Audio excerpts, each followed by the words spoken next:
En el nombre del Padre, del Hijo y del Espíritu Santo. El Evangelio de San Marcos, a diferencia de San Mateo o San Lucas, comienza directamente por la narración del bautismo de Jesús en el río Jordán.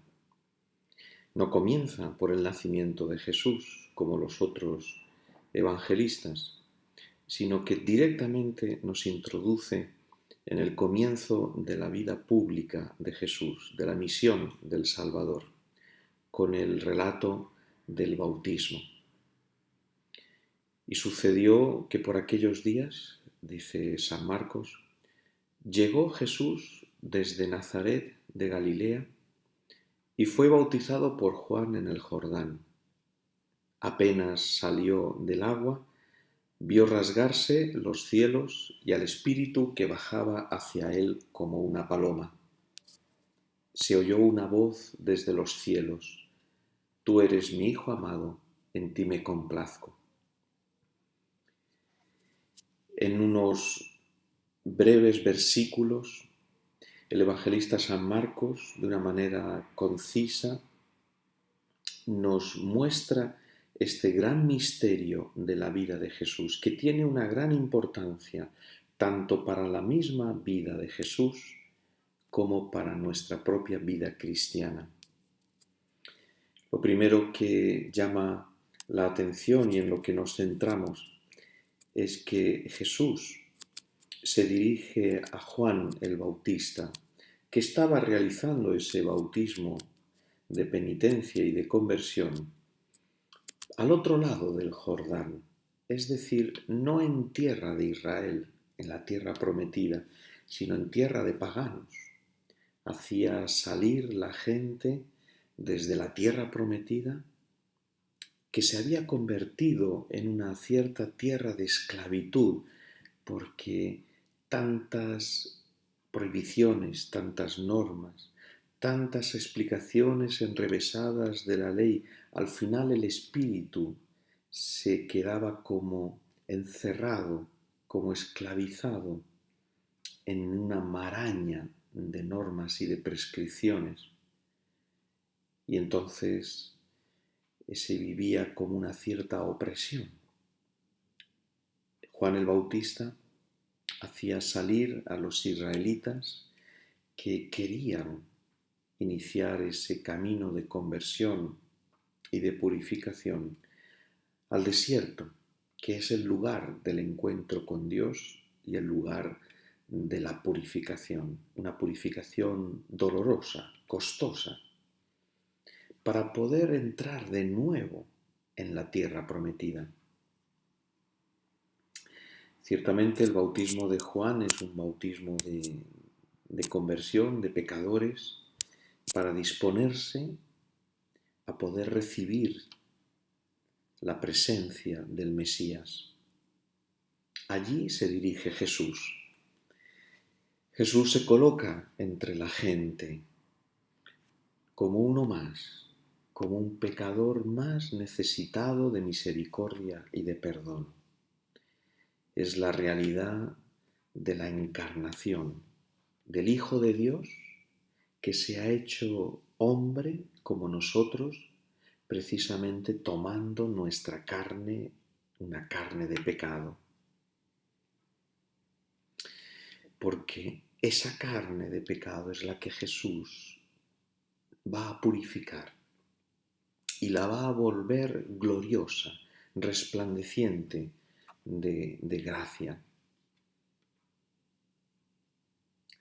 Dice el apóstol San Pablo en la segunda carta a los Corintios: al que no conoció pecado, lo hizo pecado por nosotros. Esta es la realidad salvadora de Cristo y al mismo tiempo trágica, porque Jesús, el Hijo de Dios, que no conocía y no podía conocer el pecado, en cambio asumió nuestra naturaleza humana marcada y señalada por el pecado, de tal manera que Él mismo cargó sobre sí todos nuestros dolores, todos nuestros sufrimientos y todos nuestros pecados, hasta el punto que Él se hizo pecado por nosotros. Es como una identificación profunda la que llevó a cabo Jesucristo con nuestra situación pecadora. Era el único modo de poder entonces destruir el pecado definitivamente con su entrega en la cruz. Para eso tenía que asumir y cargar con ese pecado y hacerlo suyo. Esto es lo terrible. El Hijo de Dios haciéndose pecado por nosotros, convirtiéndose no en un pecador más, sino asumiendo en sí mismo todo el pecado. No podemos nosotros ni siquiera aproximarnos a la profundidad y a la tragedia de lo que significa esta misión de Cristo, de cargar en sus hombros con nuestros pecados, en su carne, para poder destruir el pecado que nosotros hemos cometido. Solamente contemplando las llagas de Cristo en la cruz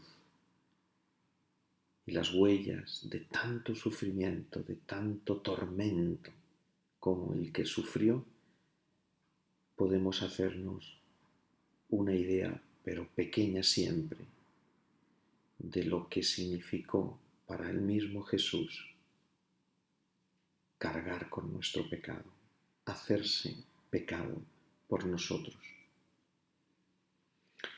El Evangelio de San Marcos relata el bautismo de Jesús con pocas palabras.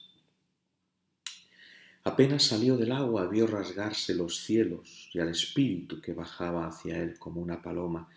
Es decir, habla de Jesús que sale del agua, es decir, ha atravesado el agua del río Jordán, como el pueblo de Israel cuando entró en la tierra prometida.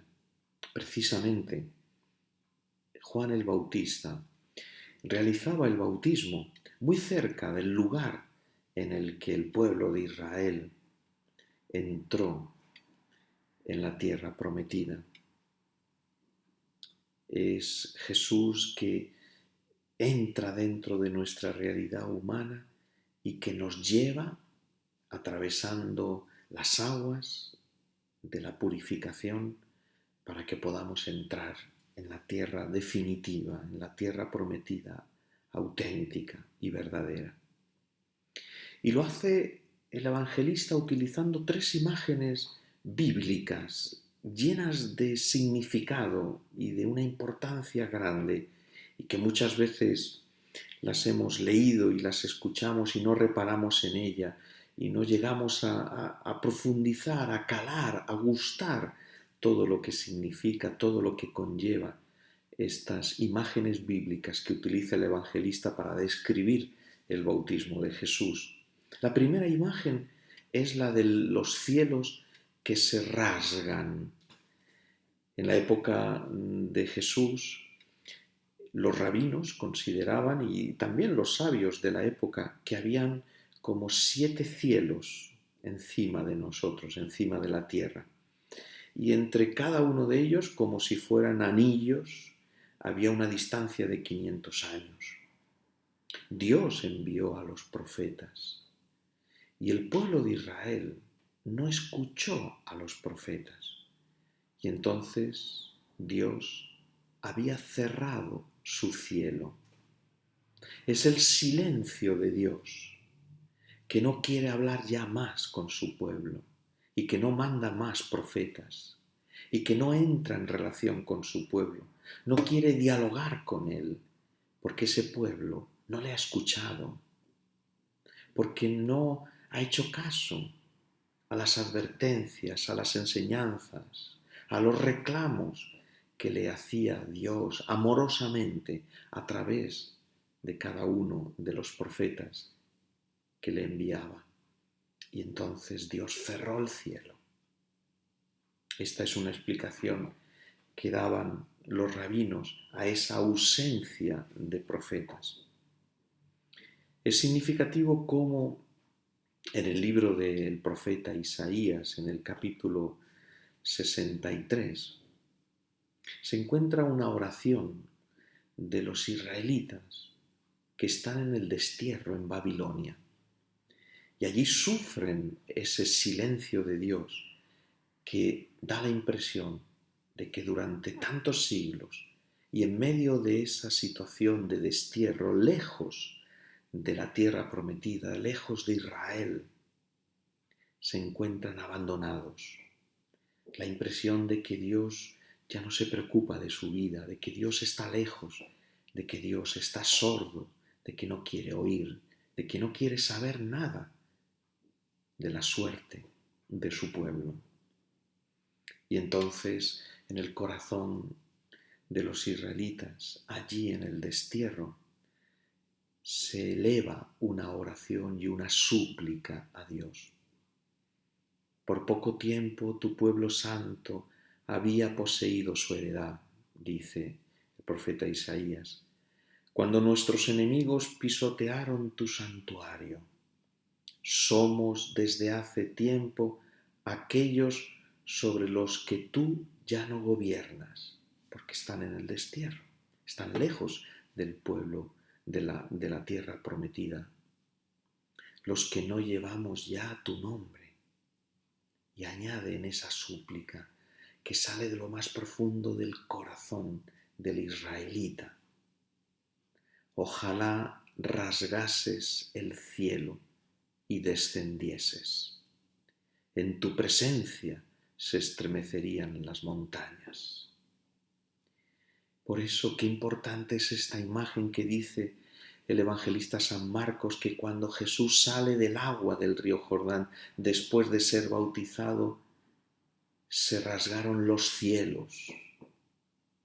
Es la respuesta a esa súplica del corazón de los israelitas en el destierro. Ojalá rasgases el cielo, Señor. Ojalá abrieras otra vez el cielo. Ojalá se restaurara esa relación. Ojalá pudiéramos de nuevo hablar contigo, tenerte entre nosotros, sentir tu presencia, saber que estás a nuestro lado y que no nos abandonas y que nos sigues amando. Y esa súplica del pueblo de Israel, del corazón herido, del fiel que se siente lejos del Señor y que le pide que rasgues el cielo y desciendas, vengas hasta nosotros, se cumple en el bautismo de Jesús. Es el momento en el que al comienzo de la vida pública de Jesús se lleva a cabo esta apertura de los cielos, este abrirse de los cielos, y que Dios desciende y viene hasta nosotros. Ya lo tenemos aquí, ya está con nosotros.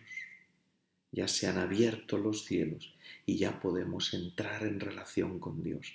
Podemos de nuevo dialogar con el Señor, podemos hablarle y Él puede hablarnos.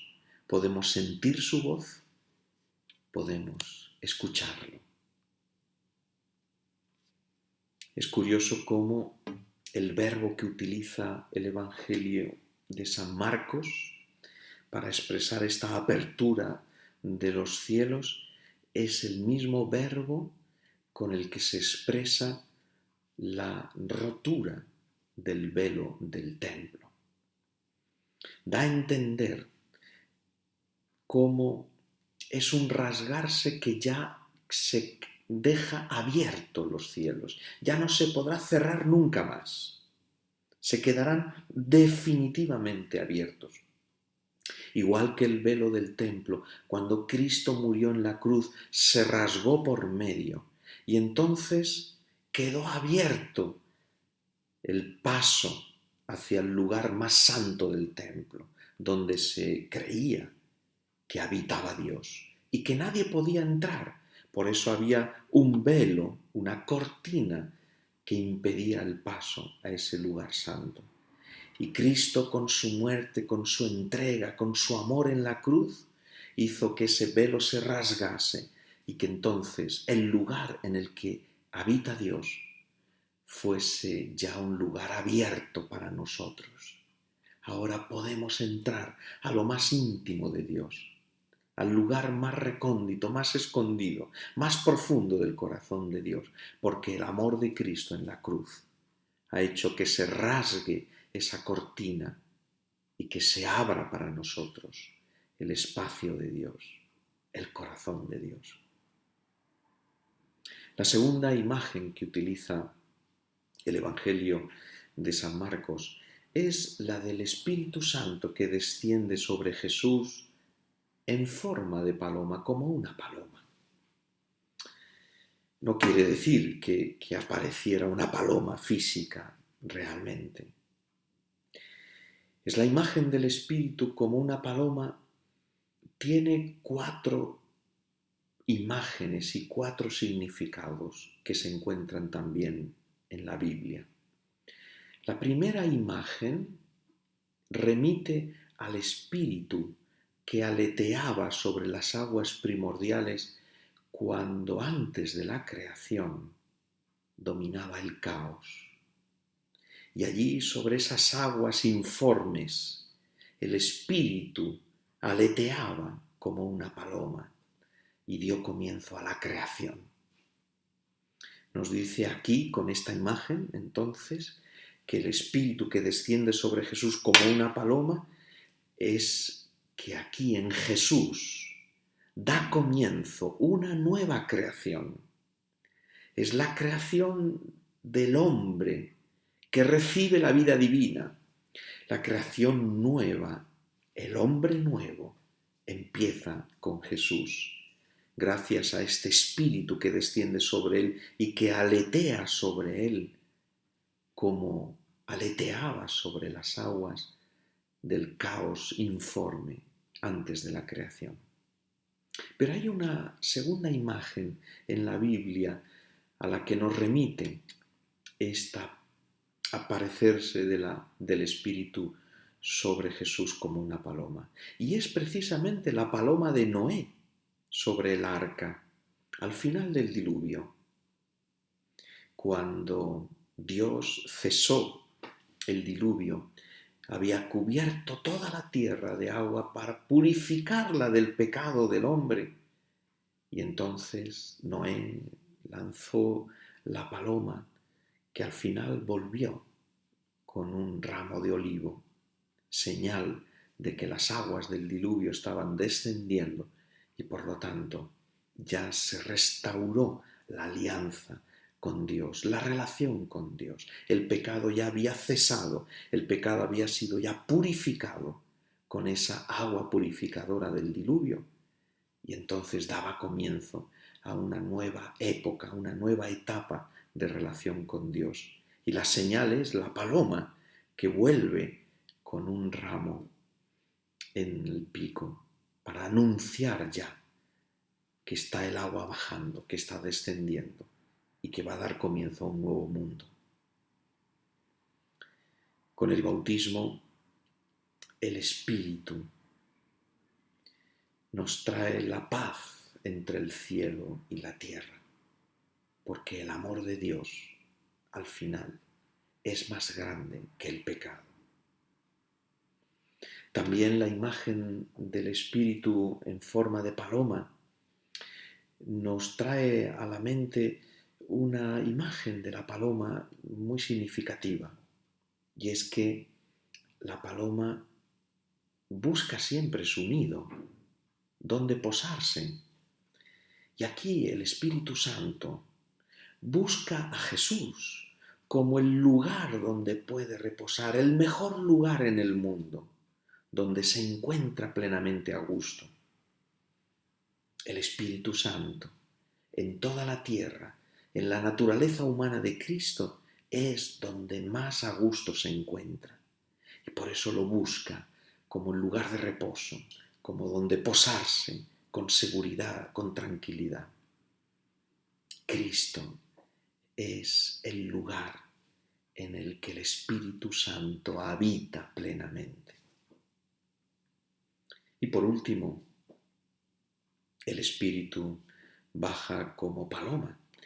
Y la paloma es signo de ternura, del amor. El Espíritu llena de amor a Cristo, de amor a todos, al pecador, al pobre, al que no sabe más, a aquel que quiere cambiar de vida y busca a aquel que todavía no quiere cambiar de vida para traerlo al amor de Dios. Es el Espíritu que llena de amor a Cristo y de un amor a todos.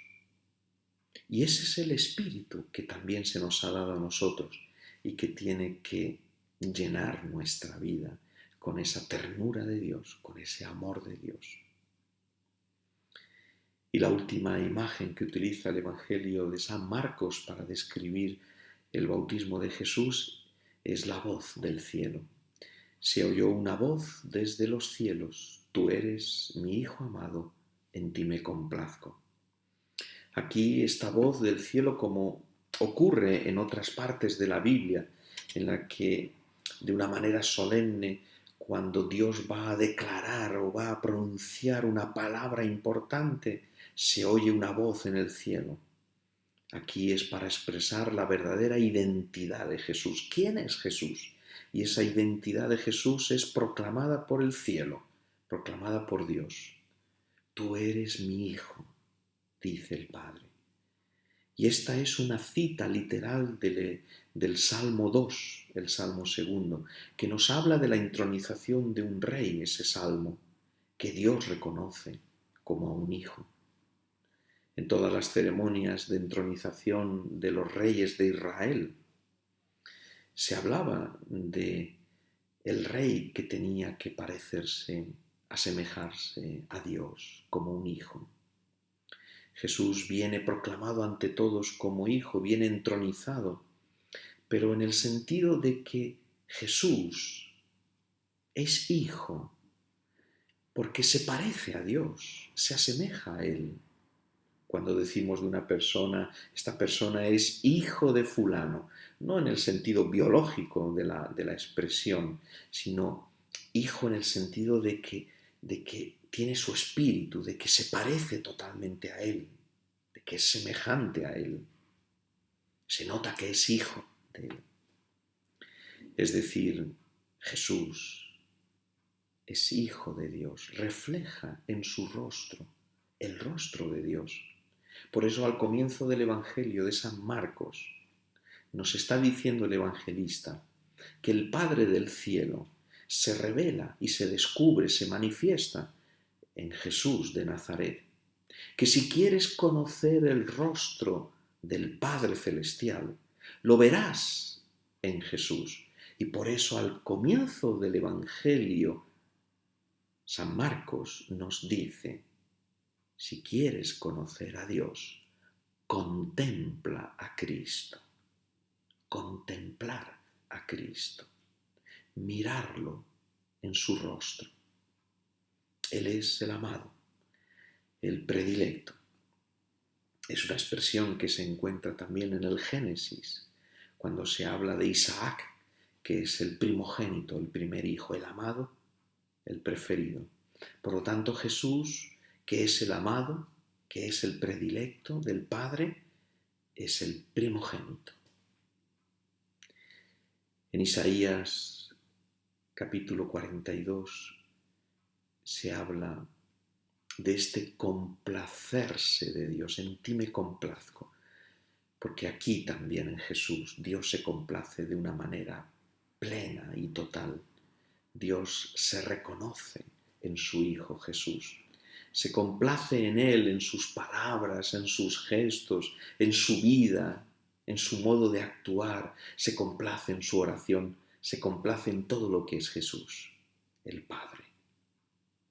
Y de una manera especial, el Padre se complace en la entrega de amor del Hijo en la cruz.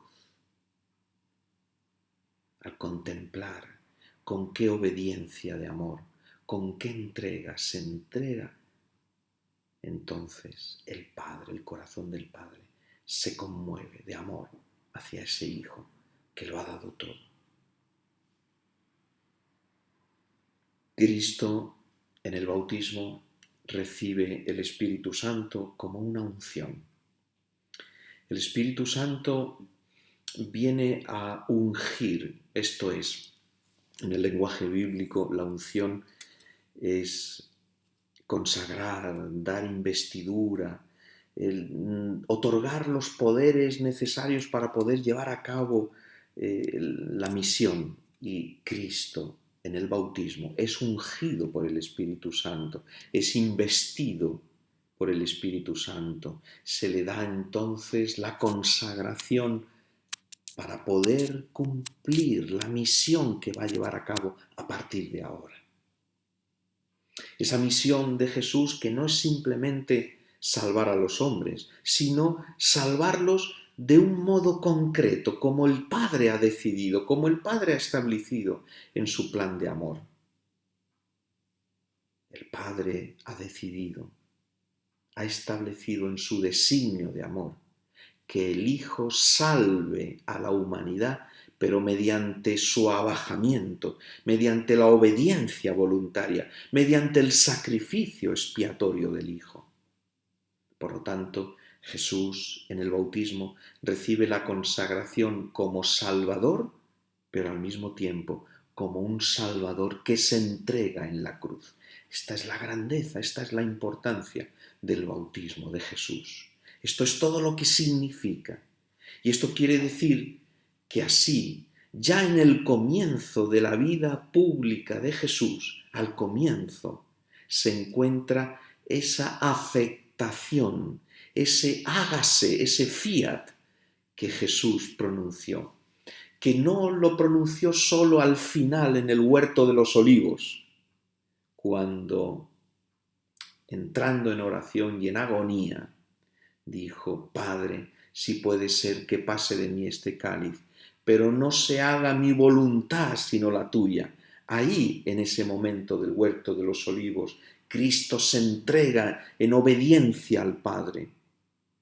Pero ya esa obediencia al Padre y esa entrega al sacrificio expiatorio de su vida para salvarnos con su sangre, se realiza en el bautismo. Ya en el bautismo Cristo está diciendo: sí, Padre, yo me entrego a ti, yo me doy en obediencia total para salvar a los hombres, mis hermanos. Por eso, nuestro bautismo, recibimos el Espíritu de Jesús, recibimos la unción de Cristo, y con la unción de Cristo recibimos el Espíritu Santo, que nos transforma, que nos consagra en hijos de Dios, y que consagrándonos en hijos de Dios, nos consagra para la misión de transformar este mundo a semejanza del amor de Cristo, de transformar este mundo a imagen de Dios, de hacer todo lo posible para que el amor de Dios reine en todos los corazones, y principalmente en nuestra vida, evidentemente. El bautismo nos ha consagrado con el Espíritu Santo, con la unción del Espíritu Santo, de tal manera que entre Cristo y nosotros fluye el mismo Espíritu como entre la vid y los sarmientos. Estamos unidos a Cristo, estamos indisolublemente unidos a Cristo, gracias a la unción del bautismo que hemos recibido.